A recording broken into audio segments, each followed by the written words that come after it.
আগামীকাল বিশ্বকর্মা পুজো, তাই এই বিশ্বকর্মা পুজো উপলক্ষে শুভ সময় কখন আপনারা সেটা জেনে নিন। আর অবশ্যই কিছু টোটকা যেগুলো আমাদের জীবনে অনেক পরিবর্তন আনবে, সেগুলো জানার জন্য আমার ভিডিওর সাথে থাকুন। জয় বাবা বিশ্বকর্মার জয়। আগামীকাল বিশ্বকর্মা পুজো, তাই আজকে কিছু টোটকা নিয়ে আপনাদের সামনে চলে এলাম। এই টোটকাগুলো করলে আপনাদের ঐশ্বর্য বৃদ্ধি হবে এবং বাস্তু দোষও কেটে যাবে। তো পুজোর দিন অবশ্যই এই টোটকাগুলো করুন সম্ভব হলে, কারণ খুবই ছোট ছোট টোটকা যেগুলো আপনাদের জীবনে অনেক উন্নতি করবে এবং আপনাদের সমস্ত বাস্তু দোষ কাটাবে, সাথে ঐশ্বর্য এবং সমৃদ্ধি বৃদ্ধি হবে। কারণ বিশ্বকর্মাকে দেব শিল্পী বলা হয়, কারণ উনি শিল্পের দেবতা। এই নিয়েই বিস্তারিত আমি আমার চ্যানেলে বিশ্বকর্মা দেবের ওপরে কিন্তু আর একটা ভিডিও বানিয়েছি।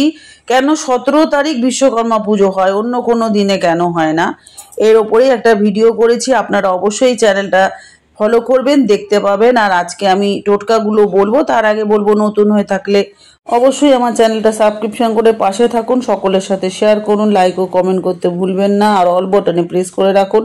তাহলে এইরকম সুন্দর সুন্দর মোটিভেশনের এবং ইনফরমেশনের ভিডিওগুলো আমি দিলেই আপনারা তৎক্ষণাৎ পেয়ে যাবেন। কলকারখানার উন্নতি এবং বাড়ির বাস্তু দোষ কাটাতে বিশ্বকর্মা পুজোর দিন কিছু টোটকা করতে পারলে খুবই উপকার হবে আপনাদের জন্য। আগামীকাল 17ই সেপ্টেম্বর বিশ্বকর্মা পুজো। বিশ্বকর্মাকে দেবশিল্পী বলা হয় কারণ মনে করা হয় সকল দেবদেবী প্রাসাদ তথা অলংকার নির্মাতা হচ্ছেন আমাদের বিশ্বকর্মা। বিশ্বকর্মা পুজোর সঙ্গে যে শারদ উৎসব খুব ওতপ্রোতভাবে জড়িত।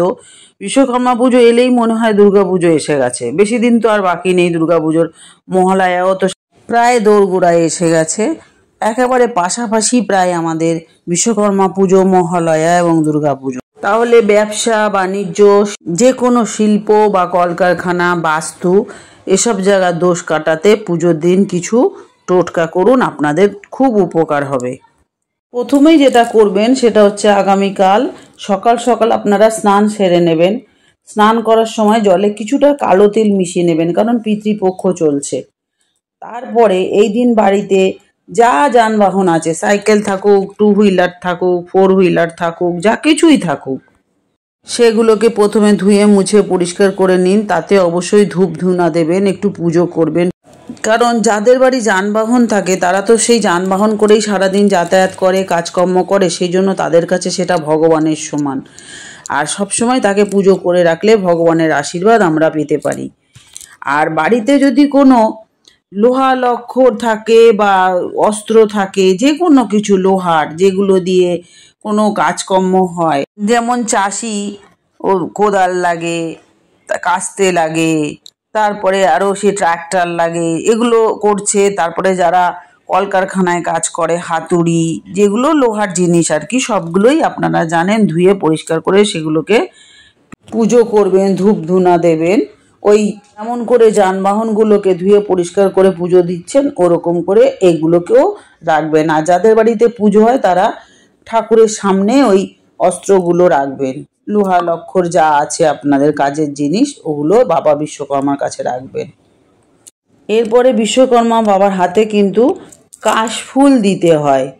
বিশ্বকর্মার পুজোর নৈবেদ্যতে অবশ্যই যেন সাদা মিষ্টি থাকে, যে কোনো হলুদ ফল, ফুল, বাতাবি লেবু, এগুলো দিতে হয়। আর বিশ্বকর্মা ঠাকুরের হাতে কিন্তু সবসময় একটি ঘুড়ি থাকে, আপনারা জানেন, তাই ঘুড়ি দেবেন। পুজোর শেষে সেই ঘুড়িটা ব্যবসার জায়গায় বা কলকারখানায় বেঁধে দেবেন, ওটা আবার ওড়াবেন না, নিজের ঘরেও রেখে দিতে পারেন। আর বাড়িতে যে কোনো যানবাহন থাকুক না কেন, একটা নারকেল নিয়ে সেই যানবাহনকে কেন্দ্র করে 7 বার ঘুরিয়ে নিন, ঘড়ির কাঁটার উল্টো দিকে, মানে হচ্ছে অ্যান্টি ক্লকওয়াইজ। এই দিন 2টো লেবু নিয়ে গাড়ির সামনের চাকা এবং পেছনের চাকায় লেবুটা রেখে গাড়িটা একটু চালিয়ে নিন। এরপরে লেবুগুলো কোনো প্রবাহিত জলে ভাসিয়ে দিন। নজর লাগার জন্য আমরা যেমন লেবু ব্যবহার করি, ঠিক এক্ষেত্রেও তাই যানবাহনেরও তো নজর লাগতে পারে। তাই বছরে এই দিনটা এই টোটকাগুলো আপনারা করবেন। এই দিন বাড়িতে অবশ্যই নিরামিষ আহারের ব্যবস্থা করবেন, কেউ মাছ মাংস খাবেন না। আর এই দিন বাড়িতে যদি কোনো অতিথি আসে তাকে কিন্তু অবশ্যই কিছু খেতে দেবেন, তাকে কিন্তু ফিরিয়ে দেবেন না, যে কোনো কেউ আসুক। আর একটা টোটকা হলো, যেটা ইম্পর্টেন্ট খুব, এই দিন পুজোর সময় বিশ্বকর্মা মূর্তির নিচে, আসনের নিচে আর কি, দুটো বড় পেরেক রাখুন। তারপর পুজো শেষে সেই পেরেক দুটো একটা লাল কাপড়ে মুড়িয়ে ব্যবসার স্থানে ঝুলিয়ে দিন। বিশ্বকর্মা পুজোর নৈবেদ্যতে কিন্তু অবশ্যই বাতাবি লেবু আপনারা দেবেন। আর সঠিক নিয়ম যদি মেনে বাড়িতে বিশ্বকর্মা পুজো করেন, তাহলে কিন্তু বাড়ি থেকে বাস্তুদোষ চলে যায়। যারা করেন তারা নিয়ম মেনে করবেন। বিশ্বকর্মা পুজো কিন্তু ষোড়শোপচারে করতে হয়, মানে সমস্ত নিয়ম কানুন মেনে পুজো করতে হয়। আগামীকালের বিশ্বকর্মা পুজোর শুভ সময়টা আমি বলে দিচ্ছি, তাতে আপনাদের সুবিধা হবে পুজো করতে। পঞ্জিকা মতে 31শে ভাদ্র 17ই সেপ্টেম্বর বুধবার বিশ্বকর্মা পুজো। ভাদ্র কৃষ্ণপক্ষের এই তিথি একাদশীর রাত হচ্ছে 11টা 40 মিনিট পর্যন্ত আছে। এদিনের শুভ সময় হলো অমৃত যোগ এবং মাহেন্দ্র যোগ। অমৃত যোগ রয়েছে সকাল 7টা 4 মিনিটের মধ্যে, এরপর পুনরায় সকাল 9টা 29 মিনিট থেকে সকাল 11টা 7 মিনিটের মধ্যে অমৃত যোগ। আর মাহেন্দ্র যোগ রয়েছে দুপুর 3টে থেকে 9 মিনিট গতে বিকেল 4টে 46 মিনিটের মধ্যে। ফের সেটা রয়েছে সন্ধে 6টা 22 মিনিট গতে রাত 8টা 45 মিনিটের মধ্যে।